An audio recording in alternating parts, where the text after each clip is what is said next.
President Obama and Israel's Prime Minister Netanyahu warn Iran about its nuclear program. Cyprus scrambles to fix its battered economy. I'm Ray Kugel reporting from Washington. President Obama and Israeli Prime Minister Benjamin Netanyahu say they are united in their determination to prevent Iran from developing a nuclear weapon. Their comments came towards the end of President Obama's first day in Israel, part of his 4-day Middle East trip. VOA's Dan Robinson reports. At a joint news conference, both leaders said the United States and Israel agree that a nuclear-armed Iran would be a threat to Israel, the region, and the world. Mr. Obama said a diplomatic solution is the preferable and longer-lasting outcome, but added that he respects Israel's right to act on its own. The United States will continue to consult closely with Israel on next steps, and I will repeat, all options are on the table. Mr. Netanyahu said he is absolutely convinced that Mr. Obama is determined to prevent Iran from getting a nuclear weapon, and he believes Mr. Obama fully understands Israel's position.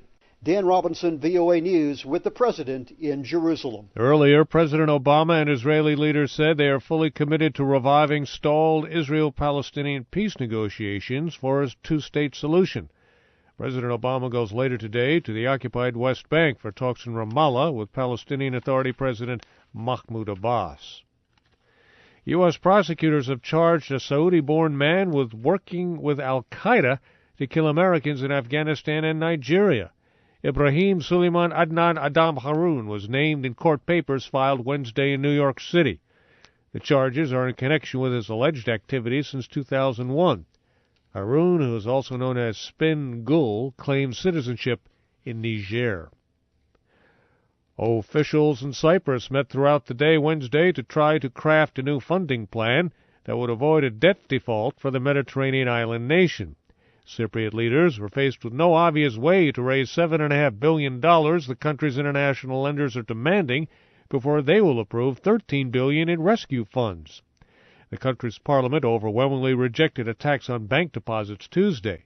The Nicosia government is keeping the country's banks shut until next Tuesday to prevent a run on accounts.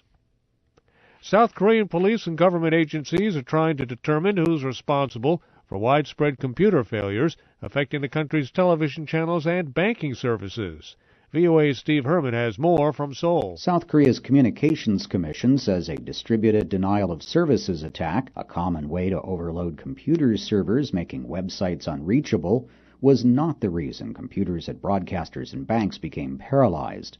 The manager of the Commission's Network Information Protection Team, Seung-won, says there are some initial clues as to what actually happened. Lee says suspected malware was circulated through a software update application known as the Patch Management System, destroying the primary sector on hard drives containing the code needed for starting the operating system. Steve Herman, Seoul. South Korea's Internet and Security Agency says there is no trace of an attack on the computer systems coming from outside the country. Afghanistan and the United States have reached agreement on pulling U.S. troops out of the eastern province of Wardak and replacing them with Afghan security forces. General Joseph Dunford made the announcement Wednesday.